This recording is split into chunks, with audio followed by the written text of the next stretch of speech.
Good morning, ladies and gentlemen. Welcome back to another pre-market stream as usual with your host, Connor. So anyways, welcome back. We got a couple things to talk about today, that's for sure. Alrighty. So we'll give it a second, wait for a couple more people to stroll on in here today. Maybe YouTube will do its job today. We'll see, possibly. Lost one. What's going on, my man? Daily bonus. Good morning. How are you doing?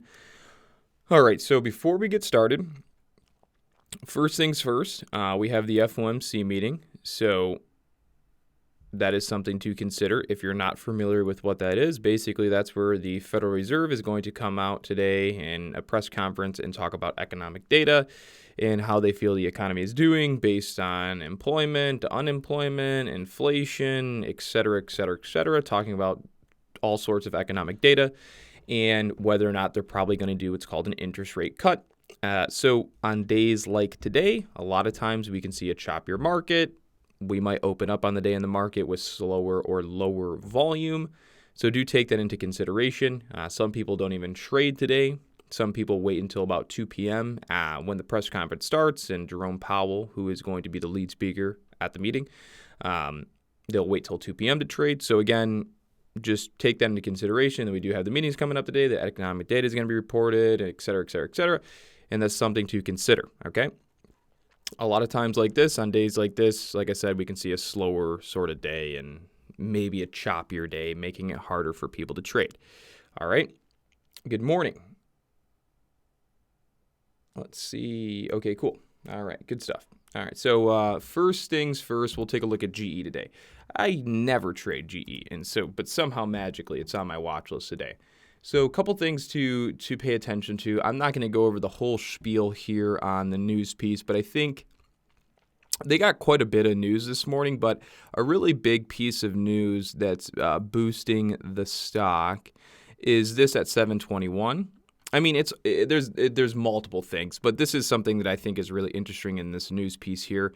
At 721, if you look at this piece of news, it says GE posts a loss on restructuring charges, but raises cash flow goals. So long story short, they got a loss when it came to restructuring their business, but they feel that with what they've done with restructuring and how they're running their business now, we should be raising our cash flow, which is a good sign for GE. And if you look at the timestamps, right, that was at 721, that piece came out and then it really started to pick up around, like 740. So we're seeing a big spike in volume, right? Look at that volume spike. Here, there wasn't much volume. Now we're getting some volume, right? People are paying attention to it. Something to note is that on the past earnings reports, we'll look at them all. We had earnings here. You can see what happened to GE. You can see it kind of popped up, sold off on that day. Let's go over to the next one. This earnings report, it gapped up, sold off on that same day. Next earnings report, and let's see, open, close. Yeah, so on this earnings report, it opened up at like 1080, 11, and then just sold right off. So for the past 3 earnings reports, we've jumped up or opened up high on the day from the earnings report and then sold off. So if history repeats itself, it should do something like that. But I think this one's going to be a little bit different. I think we should watch it long initially. It still might sell off, but I think there's going to be a decent long play to start it. And the reason being is if we look at the past earnings reports, we were kind of into a resistance, right, around 1090, 11. And so this time, we're not at the resistance. We're actually jumping up from the bottom, right? We're coming up off a higher low, right? We're getting over 952 resistance. So I think this one has a higher chance of us seeing a long play on it initially rather than just such an aggressive sell-off. So anyways, enough said there. GE will be following that long. Right now, it's just trending up. There's really no formation that I want to trade there. We're not breaking out, nothing, but definitely something to keep an eye on today. All right. We'll get to questions here in just a second. Next one on the list is MAT. I don't know if this is still looking as good as it was. It is. Okay. So MAT, This is a scenario where you can go for the gap and go strategy play because we've gapped up and we've held completely sideways right at about $12. It looks like there might be resistance at 13. Why do I have that at 13? Oh, that is a gap fill. That's why. So there is a gap fill at $13. So this is something to pay attention to. We have a gap here on the chart that had not yet been filled.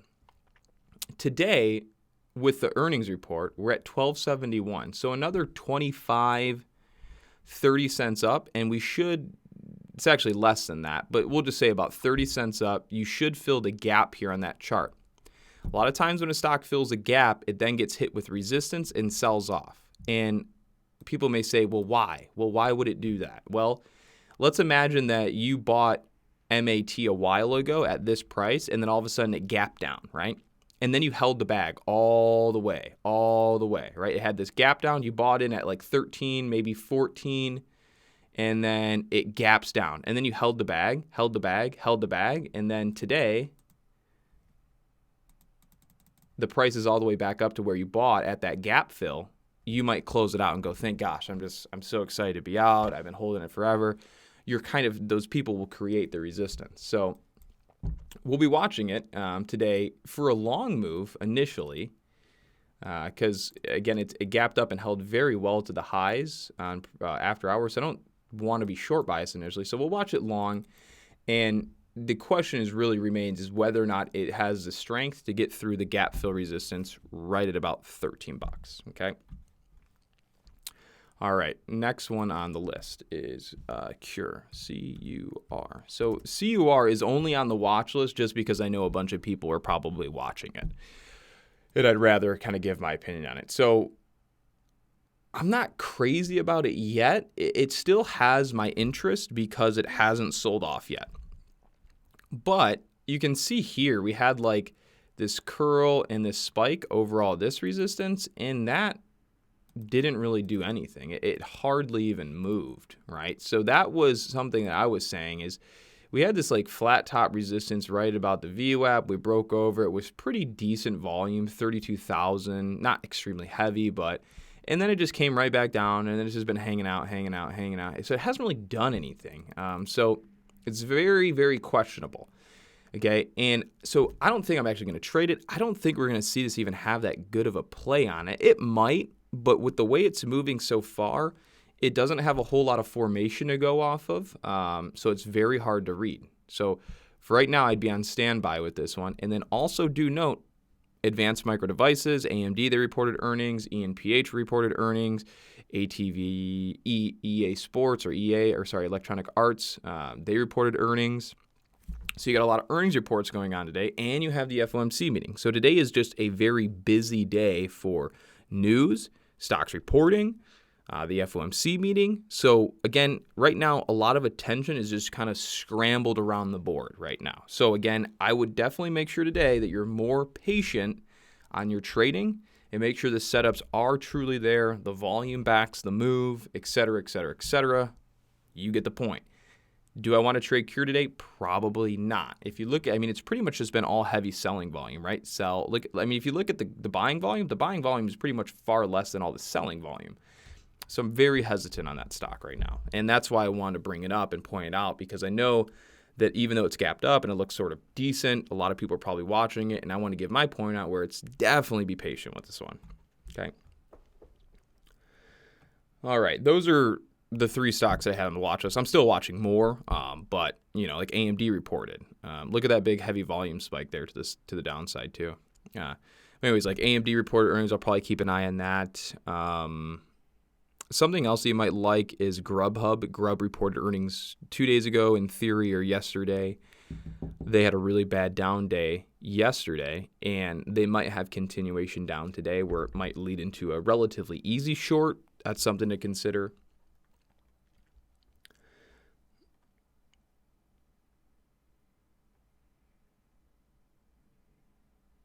Let's see. Yes, Ken. That's something else that a lot of people are watching today too. I'm not like gung-ho on it. Oh, I typed it in wrong. 1 second.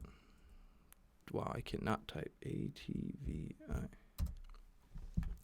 So yeah, ATVI, Activision got a big jump over the past 3 days. They've acquired $600 million in sales from their Call of Duty Modern Warfare game. So yeah, that's giving it a boost. So this is something that, I remember somebody asking me on the stream, and I'm like, I'd be long biased the stock. I'd be long by the stock. But it wasn't necessarily long bias like right in that moment in time. I just saying I'd have a long bias outlook on the stock. And so the game plan here with ATVI, you should be watching for a gap fill up to like 63 or 62.50, 62. We kind of been fighting around this 55, 56 level, but if we can start getting over some of these highs around 57.20, 56.50, we might press up into a nice long leg up into like that 62.30s area. So that's what I would watch. Is I would still be on the long bias side, and with the news of the 600 million for Modern Warfare coming out today, that does give it a little injection of steroid to the stock that might give it the kick that it needs to get it moving in the upwards direction for a short-term breakout. Yes. We haven't looked at AMD. I'll take a look at it in a bit. So Carrion, Mr. Leonard, K. Leonard, your question about lockup period regarding IPOs is just that. How's the best? So basically, put it this way: when a company IPOs on the market, right, and then we can start buying it or whatever. So Beyond Meat becomes a publicly traded company, and investors all around the world can start buying it. Before it becomes a publicly traded company, there's a CEO, there's a CFO, there's angel investors, there's people that invested in the company to get it to where it is today before it even IPO. So they have a stake in the company. So, as the CEO of Boiler Room Trading, we become a publicly traded company. And I use the money of all of you guys on this stream to build my company. And so before we IPO, I'm going to give you guys, some of you, maybe not all of you, but a specific amount of shares to the amount of money you may have put in, or whatever seems fair or whatever is legitimate for the amount of money you invested, etc. So you're going to get a certain amount of shares, okay, or a stake in the company, right? And when we go public, insiders who own shares, so we're talking about insiders, people within the company or private investors, a lot of times will not be able to sell their shares right away onto the open market or onto the public investors. And there's a lockup period, which is a time frame in which all the insiders cannot sell shares. They can only sell shares after the lockup period has expired. So it's basically like you have a bunch of shares in a company, or you have a safe with a bunch of money in it, and somebody put a lock time on it, and it expires in a year's time, and you'll be able to open the safe and take the money out. Same thing. The IPO lockup period is a time when, after expiration, all the insiders can choose to sell their shares onto the open market if they would like.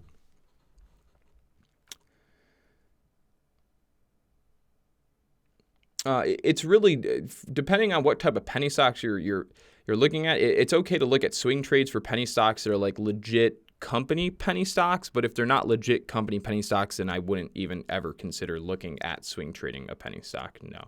But you are right. I mean, the 230, 330 period would be a better time to consider even looking for a penny stock to swing trade, because if the penny stock isn't holding highs or still trending higher into the close around 230, 330, the likelihood that it's going to continue the following day isn't going to be very good. So it's like, I wouldn't anticipate buying a penny stock at 9:30 in the morning and then thinking it's just going to run all day long, right? So yeah, you are correct to think that later in the day would be the time to look for a swing trade potential on a penny stock. Yes.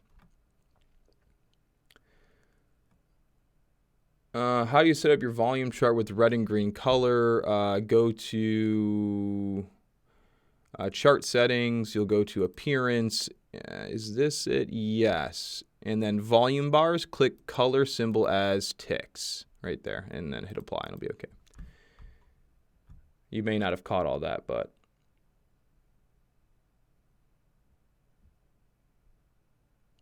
Alyssa, psh, psh.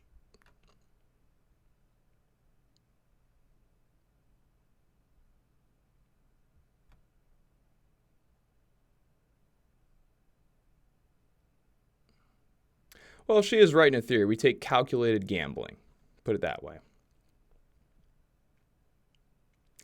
Yesterday, BYNDs ended, so I'm guessing that's why it dropped, even though earnings was good. Yeah, earnings were decent, but and still earnings weren't even, you know what I'm saying? Yeah, the earnings were good, but it's not good in relation to the company and the price. But yeah, that is a portion of why they did drop, correct. I have a price target of BYND at $40 myself, so take that into consideration. I also had a price target of TLRY at $40 when it was $300. I know, I was called insane, but today I look like a savage. I know. But yeah, I mean, we did the same thing. We price targeted TLRY at about like $40-$50 when it was like trading in the 300s, and pretty much everyone told me I was an idiot and it was going to 600. I was like, okay, we'll see about that. Now it's trading below $40. So yeah.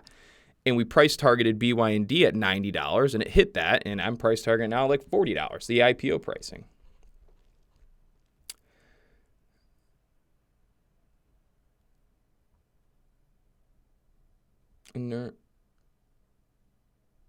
I follow, so there's a little bit, I mean, I watch both a little bit, but primarily I look at active traders. So when it comes to the active trader window, the only thing you're going to be able to see generally, not entirely, but I mean, it's really the same thing. You just have to be able to understand that it's the same thing. It doesn't look the same, but it is the exact same, right? See, it's not like a burger, a real burger, and then a BN meat burger. Those look the same, but they are very, very different. Right? These may look a little bit different, but they're the exact same for the most part. So at the end of the day, the simple answer to your question is I pay attention to the active trader more than I do level 2 at this point.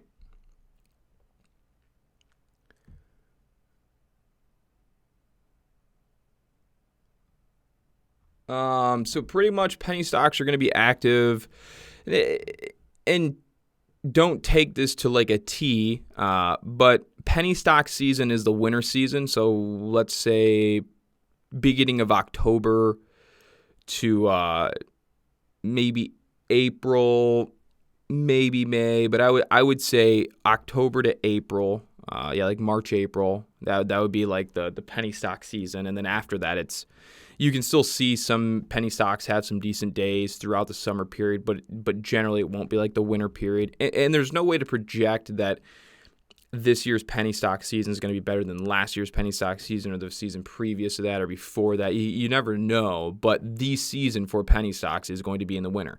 The season for stocks in general is the winter. Okay, so it's not just penny stocks, but stock market in general is hotter, more volatile, more active, more volume throughout the winter portion of the year. Summer, the whole market slows down, not just penny stocks, right?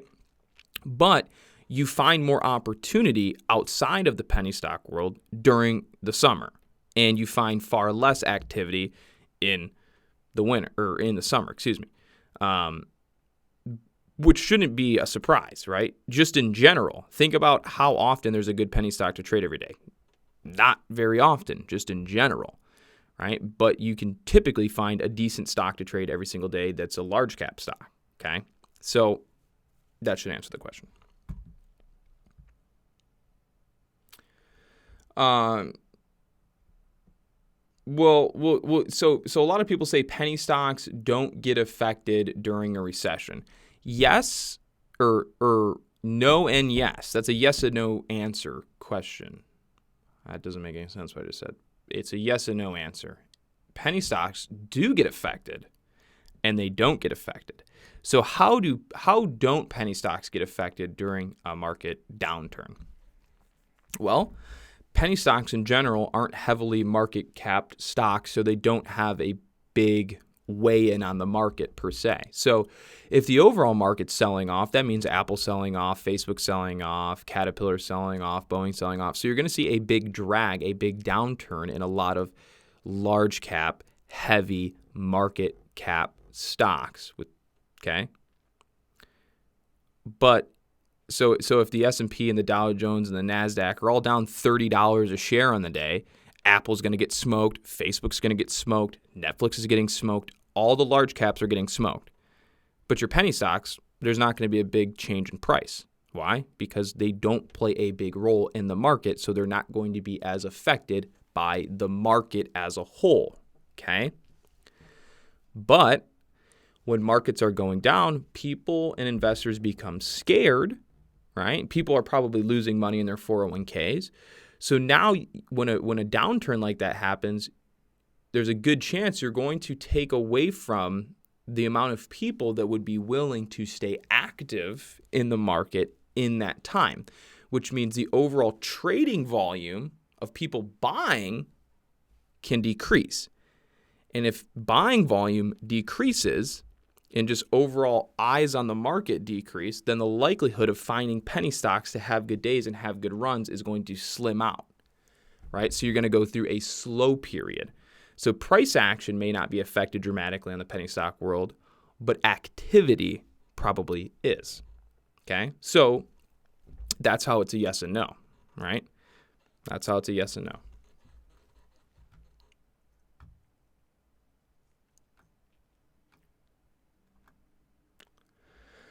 I trade ETFs every once in a while, sure. Yep. All right, so let's take a look at AMD. It's about 8:54, so we got another 6 minutes here, so we'll try and do like some speed stuff. So yeah, AMD sold off on earnings a bit from after hours if this loads. So this is doing something that I said it could do. Right now, it's still a very questionable open. All right. And the reason I say it's questionable is because right now we are trading just pretty much 50-50 in the range from high to low, right? If you look at this, that's pretty much a 50-50 range. From this low point, from that low point to that high point, price action is right in the middle. So we're very tug of war, bull, bear, right? The only difference I could say that might give it more of a bullish view right now is this move right here. That's a higher low. Oop. That's a higher low going into the open for now. Doesn't have to hold. It could fail. So for me, I'm just on standby, right? I really am, right? So when you ask me what am I doing with AMD, I'm doing nothing. I'm just sitting back and watching it until it shows me something that I can safely, confidently recognize as a good setup, and then I might trade it. But for now, I'm kind of on standby, but I also think we could see AMD squeeze up with it getting sold off here, bouncing, going back up, coming back down, bouncing back up, coming here, and then holding. This pretty much puts it in a situation where it could very well have a nice kind of push out of the gates. So still, I'm on standby right now with AMD.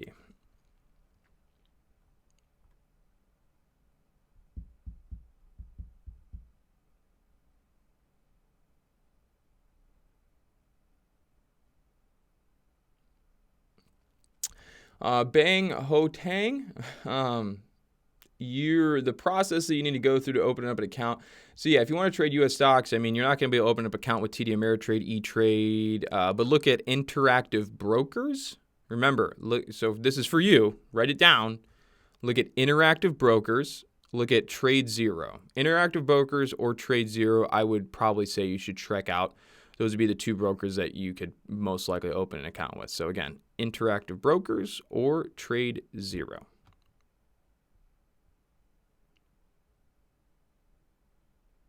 And then, of course, there's going to be forums and things you got to check out.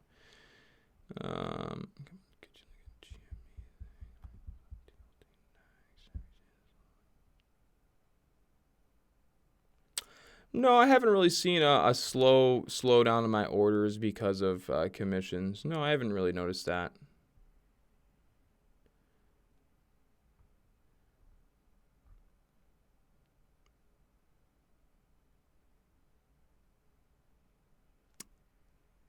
NBR and LUND. NBR? No problem. No T Studio? Mrs. Studio. Okay, so NBR,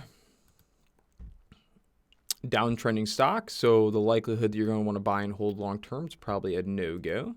Yesterday, it just had a good day yesterday. I mean, they do have earnings today. I mean, this is, yeah, I wouldn't trade it. I mean, there's really nothing. And here's the other thing is I never trade stocks like this. Never, ever.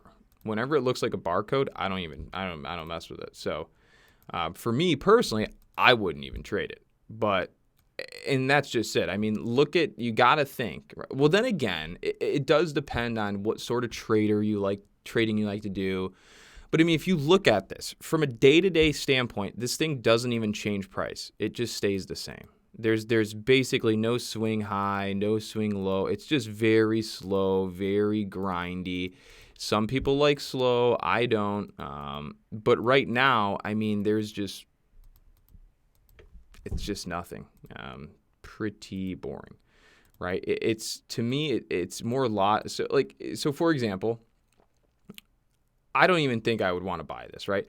I would watch this after it has a significant move up and like a significant move down, right? So like you're kind of already late to it, right? This would have been the buy down here to $1.50. That was the buy, right? Or like here where it jumped up, came back down to here, like that was the buy off that support. And all the supports seem to break for the most part. Yeah, I wouldn't mess with it. I just wouldn't even do it.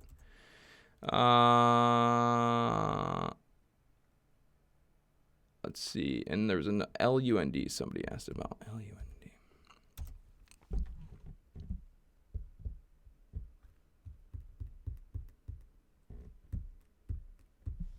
All right. Apparently not. Never mind. Then I'll take a look at natural gas /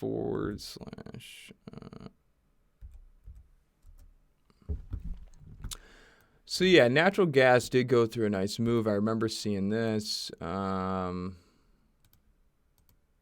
mean, it's right at resistance. Is it though? This is the daily chart, so it doesn't give me enough accuracy. Hold on. Yeah. So yeah, natural gas is right at resistance. This is ideally where you would. Let me think logically though. Hold on. Before I say something stupid.